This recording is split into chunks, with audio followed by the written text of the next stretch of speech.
Alô? Hoje, mais uma vez, o programa Pulando a Cerca. Um pequeno programa, uma grande bandeira. O programa Pulando a Cerca não tem pauta, não tem roteiro, não tem censura. É exatamente como a vida.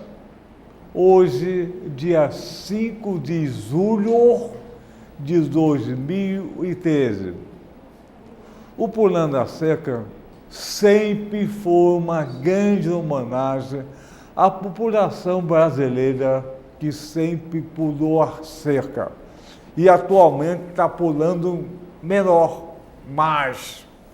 Está igual o cartaz aqui de trás, o TV, está torto para pular cercas. Retinho não consegue, assim consegue pular cerca. Pular cerca por cima, por baixo, pelo meio, porque a gente enxerga do outro lado. E o outro lado é muito melhor. Bom, hoje temos dois convidados especiais. O programa de hoje, o tema é da proclamação da República até o dia de hoje. Uma república que nunca ouviu a sua população e sempre deu golpes de Estado. Então, vamos convidar para pular cerca, naturalmente, o doutor advogado Modesto da Silveira. Pular cerca. Vem pular cerca, Modesto. Com você é sempre um prazer pular essa cerca. O prazer é sempre nosso. Meu caro. Onde é que eu fico? Pode ser aqui? Pode ser aqui, por que não? E vamos convidar o engenheiro historiador, doutor Arnaldo Murter. Pula cerca, Arnaldo! Pulando a cerca. Pulando a cerca, a gente permanece jovem. Cara, uma pulação de cerca. É uma pulação de cerca coletiva. Olha só, vamos iniciar o nosso debate, um passe livre. Cada um fala o que quiser, não tem roteiro, não tem pauta, não tem nada. Desde a proclamação da República até hoje. Engraçado, essa República do Brasil foi um golpe de Estado. Também começou com um golpe de Estado. E parece que ficou uma coisa crônica, sempre golpe de Estado. Vamos começar. Arnaldo ou Modesto? Modesto. Você é historiador, você vai pela ordem cronológica correta. Eu quero fazer uma breve inversão, sabe o que é? Queria botar essa história da nossa república lá entre os gregos e também um pouco os romanos. Então, vê bem, o que está na rua hoje? O povo na rua decidindo ou pressionando para que o governo tenha uma linha de sonho, saúde, educação e tudo que é prioritário na vida do cidadão, não é isso? Pois bem, isso era feito nos velhos tempos, o povo na rua, na Grécia, não era assim? O povo vinha para a rua, era chamada democracia direta. E está se tentando hoje no Brasil, pelo que eu percebo, uma tentativa de restabelecer uma democracia direta, povo na praça. O que é que você acha, historiador Murter? Ô, Arnaldo, já que o Modesto falou em povo na praça, eu me lembrei o seguinte, a mídia amestrada, não essa aqui, diz que todo mundo é vândalo. Os vândalos, naquele tempo, eram um povo aguerrido. Era, briguento. Conseguiu chegar a Roma. Ainda bem que eu sou vândalo, não sou romano. Romano era autoritário, ditatorial. Ainda bem que a população daqui é vândalo. A mídia entendeu errado, como sempre. ela avaliou o lado errado, né? Exatamente. Não é o lado da depredação, é o lado da rebelião. Isso. Né? O vândalo É. que invadiu Roma. Os chamados bárbaros daquela Isso. época. Bom, para nós analisarmos a questão da República, eu acho que nós temos que ver dois aspectos. E durante esses programas a gente vai caminhando. Olha só, Porque nós vamos ter 4 programas seguidos. Então vale tudo. Então dá tempo. Nessa sequência, nós vamos analisando cada aspecto do problema. Mas é importante colocar o seguinte: a questão que nós estamos vivendo, que é a realidade nossa, a República enquanto conceito e a República enquanto fenômeno histórico. Como é que ela surgiu, por que ela surgiu e como ela se manifesta hoje no Brasil e no mundo, né? Eu acho que com esse enfoque nós poderíamos fazer. Nós temos aí um longo caminho a percorrer. Carro. Então vamos tentar uma pinceladazinha para começar. Isso. Como é que surgiu a República? A República Brasileira não, de 80. A República em geral. Ah, em geral. Conforme como teoria. Eu provoquei lá atrás. Conforme a questão histórica.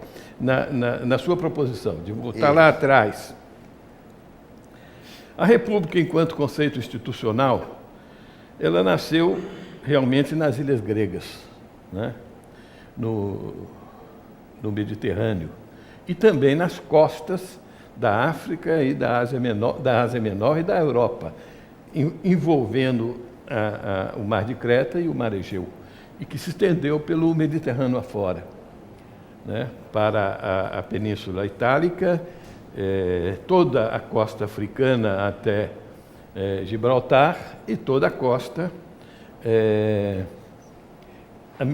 europeia até Gibraltar também. Então, todo o Mediterrâneo acabou adotando esse sistema, embora durante a civilização grega e durante a civilização romana tenham existido governos tirânicos naquela região. Tem um famoso tirano de Siracusa, que aparece na história romana, né? Então, surgiu ali. Como é, do ponto de vista histórico, como é que surgiu? O porquê que surgiu? Nós vimos aqui, nas discussões que tivemos anteriormente, que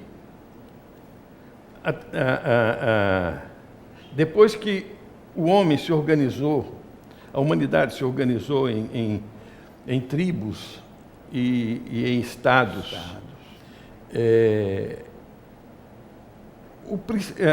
o governo geralmente era tirânico. Quer dizer, vamos definir bem o que é tirania. Onde um mandatário não obedecia nenhuma lei pré-estabelecida, ele que fazia a lei, como ele bem entendesse. Isso que é tirania. Por isso que existe, às vezes, na história, o bom tirano e o mau tirano, né? E enquanto que o significado popular de tirania é sempre o do lado mau tirano. Mas tinha os reis bondosos que eram tiranos, porque eles é que faziam a lei, mas eles respeitavam as pessoas. E nós vimos também que o Murabi foi o primeiro imperador, o primeiro rei da Assíria que fez um código, né?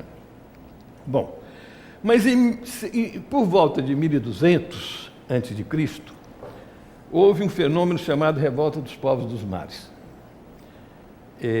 Haviam alguns impérios que já tinham se imposto antes, e naquela época existiam impérios que estavam se impondo, como, por exemplo, os Mitanni, os egípcios, a Síria, né? Eles se impunham na região do hoje Médio Oriente, do Oriente Médio. Mas os primeiros que você considera seriam, digamos, assírios, caldeus, a Mesopotâmia em geral? Não, eu estou falando daquela época, de torno de 1200 a.C. Ah, 1200 Em 1200 a.C. aconteceu o fenômeno da revolta dos povos dos mares, que é um fenômeno que não tem uma historiografia muito precisa, mas ele existiu pelos efeitos. Você conhece o fenômeno pelos efeitos que ele produziu em vários lugares, na região onde imperava a nossa civilização ocidental. Todo o Mediterrâneo e no Médio Oriente, no Oriente Médio. Bom, o que foi isso? Talvez tenha ocorrido algum fenômeno climático que produziu a fome e as populações migraram de forma atabalhoada ou não, porque algumas tribos tinham exércitos poderosos e foram fazendo tábua rasa de tudo que encontraram, porque é questão de sobrevivência. Não era uma batalha para ganhar, porque ou ganha ou está morto, porque vai morrer de fome. Né? O que aconteceu? Os impérios que estavam lutando ali, eles todos recolheram, quer dizer, praticamente acabaram os impérios enquanto potência dominadora de outros territórios. Isso eles, lá pelo Eles recolheram, século. se recolheram seus territórios. A Síria fez isso, o Egito fez isso, o Mitanni fez isso, os hititas fizeram isso. Naquela época, havia uma luta desenfreada ali por controle daquela região. E os fenícios, que eram um povo navegador e comerciante. Grego, né? Povo de origem grega, né? Não, eu não digo que seria de origem grega, eles são semitas, os gregos são europeus. É de origem Depois europeia. discutiremos a mistura desses povos. Bom, a mistura existe por toda parte, mas do ponto de vista linguístico, eles eram semitas. São semitas, né? Então, o que aconteceu? É que os fenícios herdaram o comércio do Mediterrâneo.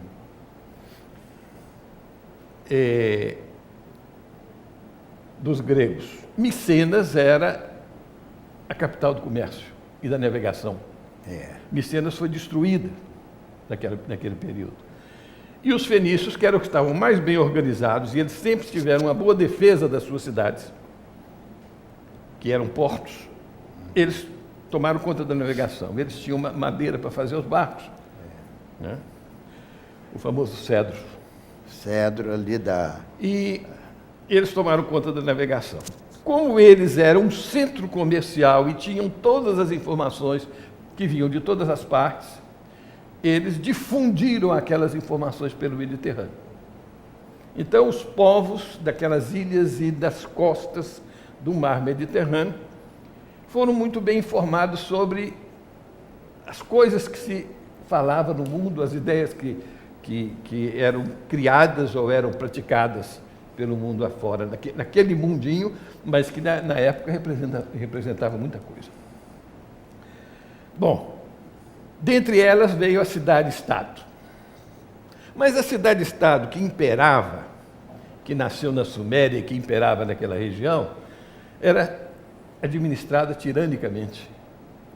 Enquanto esse povo que recebeu essa informação da cidade-estado eram camponeses, ou melhor dizendo, fazendeiros, porque eles tinham pequenas propriedades e viviam daquilo. E num determinado momento, que a história não registra, algum daqueles povos resolveu se organizar para se defender dos outros. E criaram a chamada república, que é a res pública, a coisa pública, uma administração pública. Você tem ideia do século?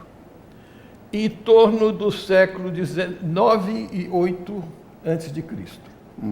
Pois é, mas interessante é que 9 e 8 o Império Romano ainda não existia. Não existia. Mas logo depois, com a existência dele, eu quero discutir a etimologia da palavra também, só para facilitar o conhecimento. Não, mas República. Vamos eu acho o seguinte, que eu estou falando do significado, é só apenas como ilustração. A questão é o fato histórico. Como é que nasceu a República? Isso. Bom, então, aquelas pessoas se reuniam, geralmente eles habitavam uma ilha, ou uma planície, ou uma encosta, ou uma região que tinha frente para o mar e atrás tinha montanhas, regiões bem definidas. Eles tinham uma certa privacidade. Eles podiam se desenvolver autonomamente. Isso é que é importante. E durante muito tempo, com esses impérios recolhidos, houve liberdade. E essa liberdade permitiu a República. Né? Ora, a República foi criada, portanto, por pessoas que trabalhavam no campo.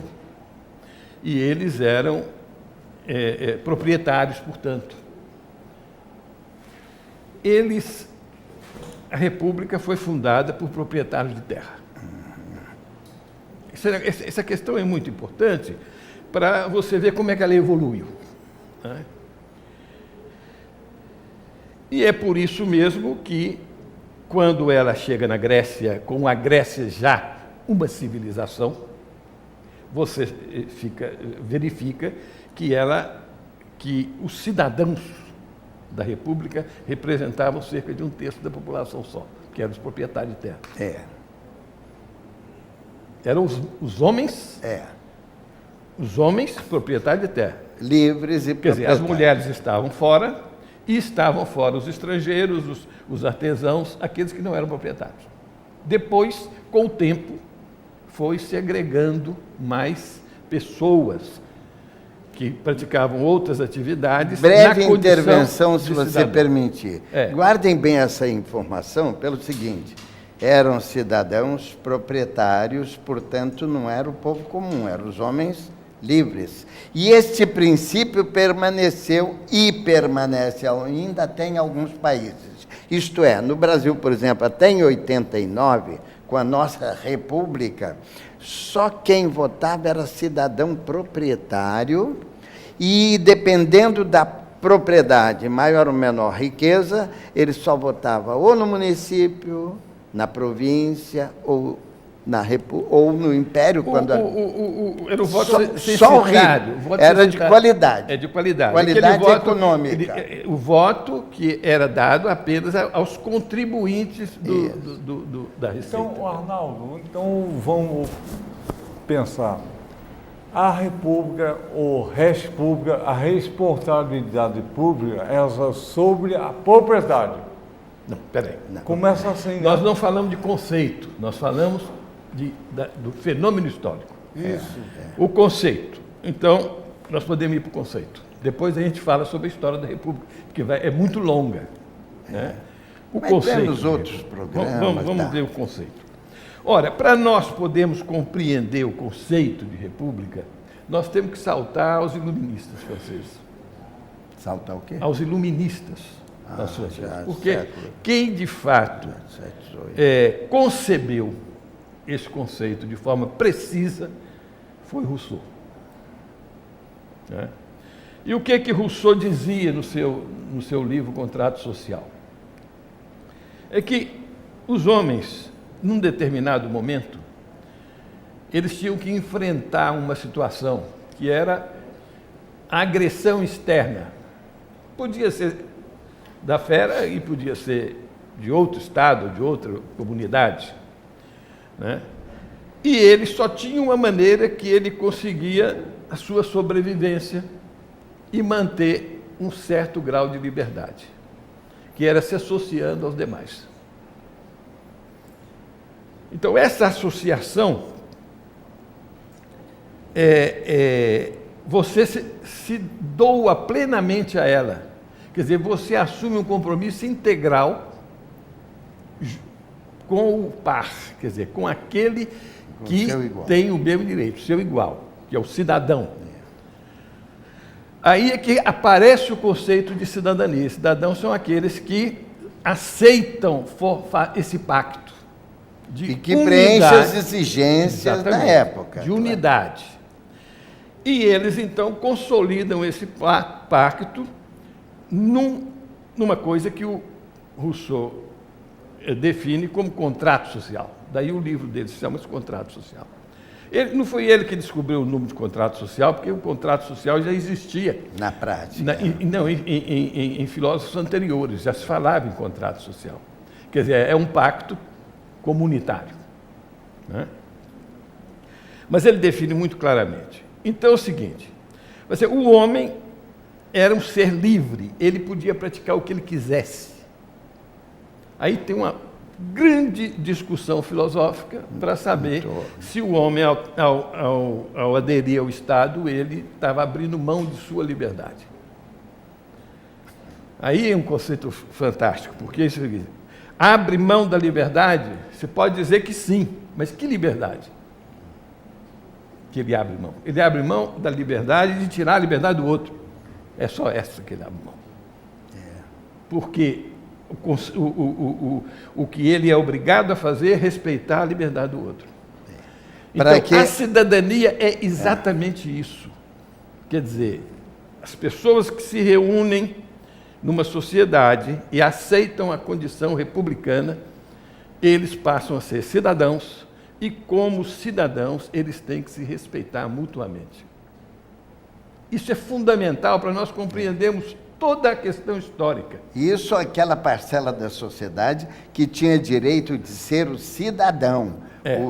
Só aquele que preenchia as condições. Só aquele. Aí sim ele se considera a res pública, do latim, já do tempo dos romanos, imposto já pelo latim. Res, em latim, é coisa. Pública é público mesmo. A coisa do povo que tem direito político no Estado. Quando nós chegamos...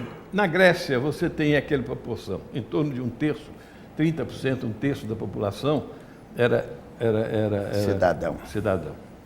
Os outros não. Em Roma, por razões históricas também, que nós vamos discutir depois, a cidadania foi ampliando, mais pessoas vieram agregar a cidadania. Isso aconteceu também, por exemplo, em algumas cidades gregas, como Atenas, quando, por exemplo, o artesão passou a ter direito a ser cidadão, ou o comerciante também, de acordo com critérios que cada povo adotava. Né? Então, nesse conceito de cidadão, você estabelece uma sociedade que é baseada sobre o respeito mútuo. Né? Mas a sociedade tem diferenças dentro dela. E como é que se resolve essa diferença? Não está no contrato social. Está fora do contrato social. Então, você tem que criar leis ordinárias, quer dizer, procedimentos ou um regulamento, que são leis, para você regular as relações entre as pessoas que não são... E as classes. Né? Que tem as classes e os cidadãos. Que tem suas diferenças, qualquer que seja elas. Aí você estabelece que o governo pode adotar leis para atender aquelas situações particulares. Aí é que você vai encontrar forma de governo. Dentre essas, tem a forma de governo, que pode ser parlamentar, pode ser presidencialista, pode ser uma democracia de várias natureza, pode ser o reino, pode ser qualquer coisa. Então, tem duas coisas, a instituição republicana e a forma de governo, dentre elas a democracia. Depois nós vamos discutir sobre essa questão. Porque, na hora que nós vamos discutir a questão atual, nós vamos chegar à conclusão seguinte. Há uma mistificação, uma mitificação, criar um mito em torno da palavra democracia. E os ideólogos do liberalismo utilizam esse mito para destruir o conceito republicano e a instituição republicana. Porque a instituição republicana garante a igualdade de direito, enquanto a democracia não. A democracia só trata das diferenças. Então, olha bem, quando você coloca um tema desse para discussão, você abriu o leque para todas as questões que envolvem a sociedade atual, histórica, no Brasil ou no mundo todo. Embora a etimologia é enganosa, então. Correto? É enganosa. Demos e cracia seria o governo do povo, seria o povo participando do seu governo. Inicialmente, eles eram considerados o povo. O conceito foi deles. Não, claro, era daquele grupo. Aquele grupo que era o povo, o outro era não povo, seria o escravo, o homem Eu acho de que segunda... essa introdução permite que a gente faça aí digressões Pronto. várias Então, sobre o tema. Então, vê bem, com essa sua aula inicial, a gente pode pensar, quem sabe, tentar interpretar como está o povo na rua hoje. O povo diretamente, como o povo no passado, sobretudo nas várias cidades gregas, né? O povo na rua decidindo, sendo que hoje é o povo completamente, já que não existe esse sub-ser humano, o escravo, coisa parecida, nem o estrangeiro, o meteco, se não me engano. Hoje não existe isso, todo mundo teria o mesmo direito, isto é, o direito de todos nós, supostamente, você tem todo o direito até que chegue ao limite do outro que é igual a você, não importa se ele é rico ou não, né? Seria todo o direito. E a democracia que vem de lá, supostamente, seria também o governo do povo. E se esse povo vai para a rua e resolve fazer a democracia direta na praça pública, ele como que vai substituindo o chamado os demais poderes. Porque, bom, nós decidimos o que é bom para nós, não precisamos de representante. Isso significa que está pressionando os poderes a assumirem realmente o interesse de todos, do povo, seja legislativo, executivo, judiciário.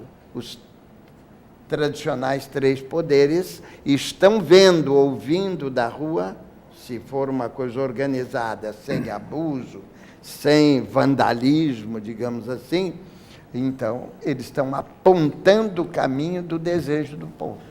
Então, com base nesses conceitos, vamos fazer uma análise rápida do que está acontecendo. Vai. Quando o povo foi para a rua, ele foi com reivindicações precisas. Aqui no Brasil agora? Aqui no Brasil agora. Foi com reivindicações precisas.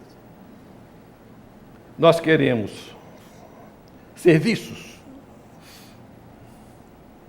para atender às nossas necessidades e num padrão adequado à nossa condição. Né? Nossa condição de país, no nível de desenvolvimento que nós temos, atendendo aos nossos anseios, que são definidos pela nossa cultura. Quer dizer, são hábitos e costumes. Nós somos acostumados a um tratamento, nós queremos esse tratamento. Quer dizer, a reivindicação do povo mostra que há uma degradação da sua condição de vida. Uhum. E também degradação do sistema de governo. Né? Vamos chegar lá. Vamos lá. Todas as reivindicações são comuns para todos. Saúde, educação, transporte, segurança, garantia de emprego, série de coisas. Bom. E qual é a reação do poder constituído a essas reivindicações concretas, objetivas, e podemos dizer republicanas, porque para todos não faz distinção?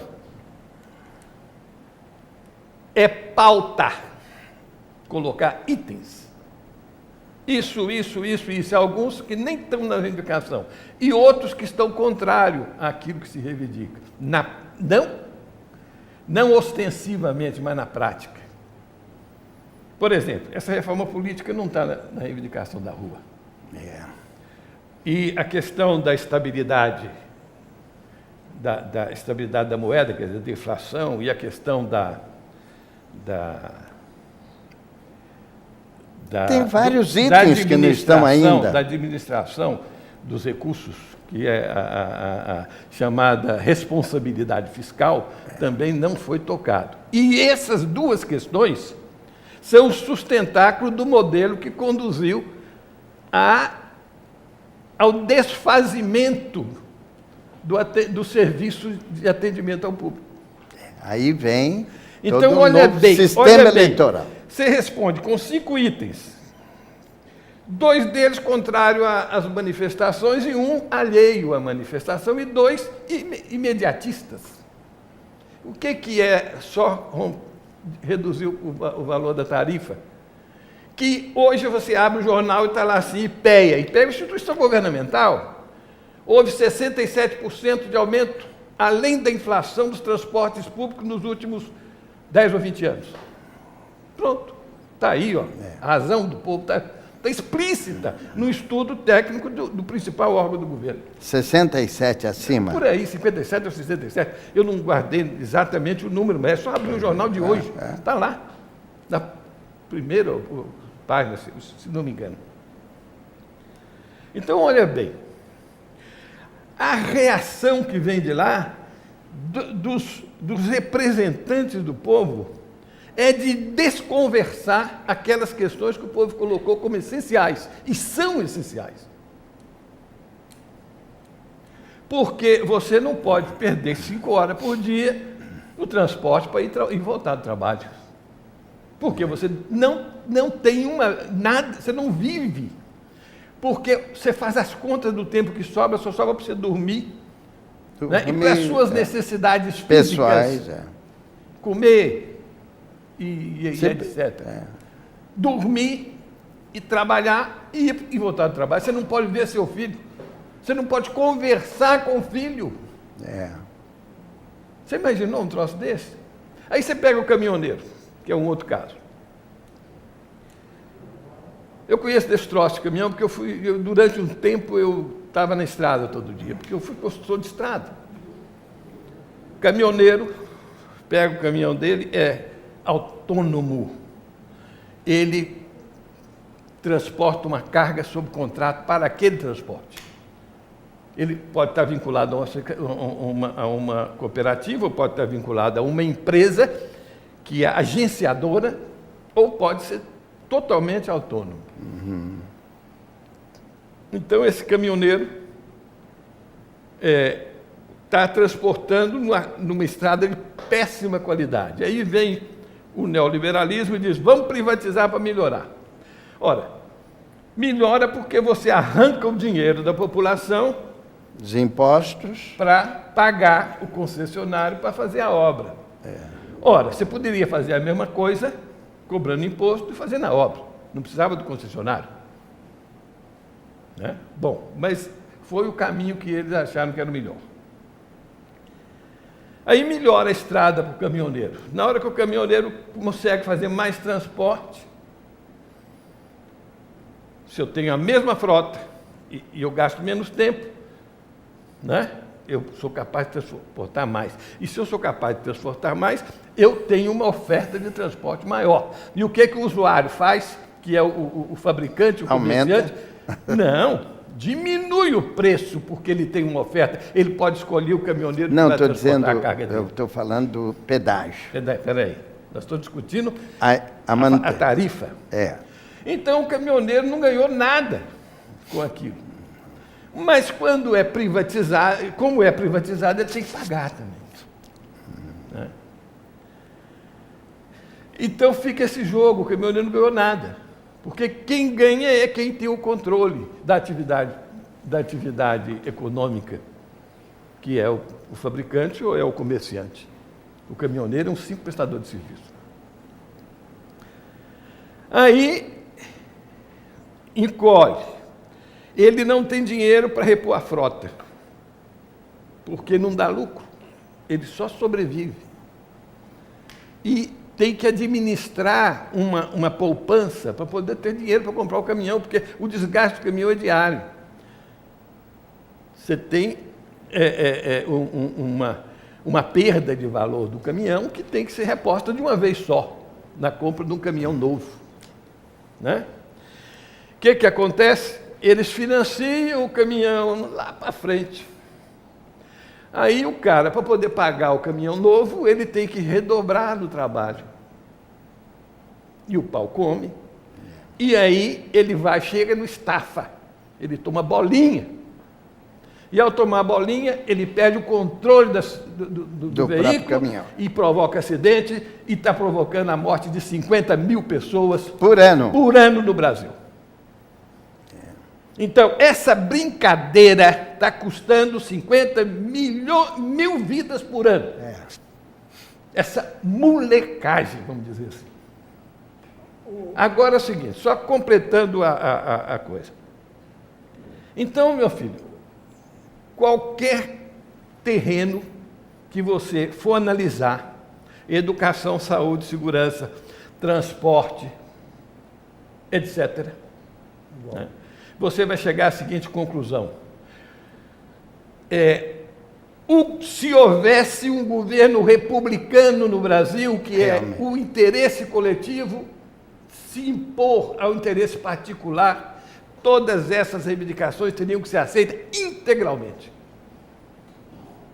Mas não é republicano, porque o conceito anglo-saxão é uma democracia e deixar a república de lado. A democracia é o seguinte: vale a maioria, mas a maioria é fajuta, porque a maioria é aquela que está no Congresso, aquela que está nos cargos executivos. E ela como é se fez obtida essa numa maioria? eleição comprada o voto. Isso. Então, voto. a maioria é feita pelo dinheiro. E quem tem o dinheiro? 2% da população, no máximo. Então, olha bem, o que nós temos é uma democracia que serve a 2% da população e que está esmagando a outra população, que paga com sofrimento, Trabalho. travada, quer dizer, uma população que não pode dela, evoluir. É dela o trabalho. Tudo é dela, ela é que produz a riqueza e ela está sendo esmagada. Olha, Isso é o que nós estamos assistindo. Murté, nós já falamos até um pouco sobre isso aqui no passado, olhando o retrato dos poderes, sobretudo do legislativo, que é o mais transparente. O que é que eles representam? O povo mesmo ou o financiador da sua eleição? Se ele não mantiver fidelidade com o financiador, não será reeleito, pode até ser derrubado por alguma forma, né? Então, esse é um problema dramático que a gente vai ter que voltar a falar sobre ele, né? Carlos Modesto, eu queria fazer uma polêmica, polemizar. Olha só, a República aqui no Brasil, vou falar o Brasil, é uma velha senhora autoritária que sempre deu golpe de Estado. Golpe de Estado é privatização, plano Collor, ditadura, tudo, Maracanã, obra, golpe de Estado. Nunca, e essa senhora nunca consultou a sua população, nunca. Bom, essa senhora deve a metade do produto que o país produz, uma dívida eterna, interna e externa. Então, nunca vai mudar o perfil da educação, da saúde, se metade de tudo é doado para fora. Bom, essa república, agora na rua, a população saiu, essa república é representada pela mídia que ela compra a destra e coloca sempre a população como vândalo. Não é 2% que o Modesto falou, é 98% de segunda ou terceira linha, segundo os iluminados, é vândalo. Ora, vou perguntar o seguinte, vândalo, olha só, quando nessas manifestações, você, qualquer um, enfrenta uma polícia armada até o dente, na rua, no pedra, isso é vandalismo. E a polícia provocou toda essa questão. Começou, a polícia provocou, continuou provocando. O país, ultimamente, bem ou mal, conseguiu ser a sexta economia do mundo. Então, consciente ou inconscientemente, essas pessoas chamando vândalo, foram dentro do banco. gastar. Por que o banco? Dentro da concessionária de automóvel. É vândalo. Eu não vi nenhuma quebradeira, nenhum armarinho gastado. E consciente ou inconscientemente, atacaram exatamente esse poder dessa senhora fantástica. Os bancos, esse país multinacional, e isso é consciente ou inconsciente? Mas a mídia coloca isso, o vandalismo.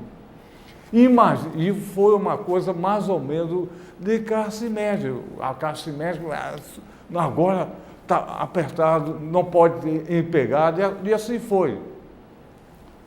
O zerador disse, o 20%. Mas se o povão da periferia da favela saísse na rua, não teria polícia, não teria nada. Seria uma queda da Bastilha. Mas foi a primeira etapa. Eu acho consciente, o processo contra tudo isso que o Arnaldo falou e contra os partidos políticos que não têm representação alguma, só 2%. Mas eu acho, Modesto, que essa nova liderança não vai sair sempre dos salões nobres da nobreza que formam o líder. Vão sair desse movimento. Que conscientemente ou inconscientemente nos chamamos de vândalo. Eu vou tornar a dizer, eu preciso ser o vândalo do que o romano. Olha, temos que pensar muito o que está ocorrendo e ver o que é que pode tornar esse movimento, esse país, um sistema republicano realmente, de interesse, tornar o patrimônio público uma coisa pública ou do povo, de tal maneira que essas diferenças exageradas da sociedade minimizem de tal maneira que não haja só 2% da população dominando todo o seu patrimônio e que haja o maior número, se possível, 100%, numa distribuição humanista dos bens produzidos por todos e utilizados por todos. Pois é, então essa discussão que começou agora, vão ter mais 3 programas para continuar. Você sabe o que eu penso dessa coisa? É o seguinte, a casca do ovo foi quebrada, vai nascer um pinto, é preciso criar esse pinto. Só tem uma coisa para derrubar essa atrapalhada que está aí. Isso é uma grande atrapalhada. É a conscientização das pessoas. Isso. O Modesto botou o dedo na ferida. É preciso que as pessoas tomem consciência do que está acontecendo. Não é esse grupo, aquele grupo, ou outro grupo que vai resolver o problema. Porque nós vamos chegar na mesma coisa. Para a queda da Bastilha. A queda da Bastilha, há 200 e tantos anos. Foi agora, E olha bem, virou uma ditadura napoleônica. É verdade. E depois virou uma ditadura burguesa. Depois, agora, nós estamos debaixo de uma ditadura do capital financeiro. Isso. Então, olha bem, vamos só para terminar esse raciocínio aqui. É preciso que as pessoas saibam as razões da degradação dessa sociedade, dos serviços públicos e de tudo mais. E isso é o seguinte, existe um conceito que está imperando nessa sociedade, que é o seguinte, acima de tudo está o lucro, e acima de tudo nós temos que colocar a vida e não o lucro. Isso. Então, vamos terminar esse programa, o primeiro da série, e continuar sexta-feira que vem, com Pulando a Cerca. Pulando a cerca mais uma vez. A população está pulando a cerca.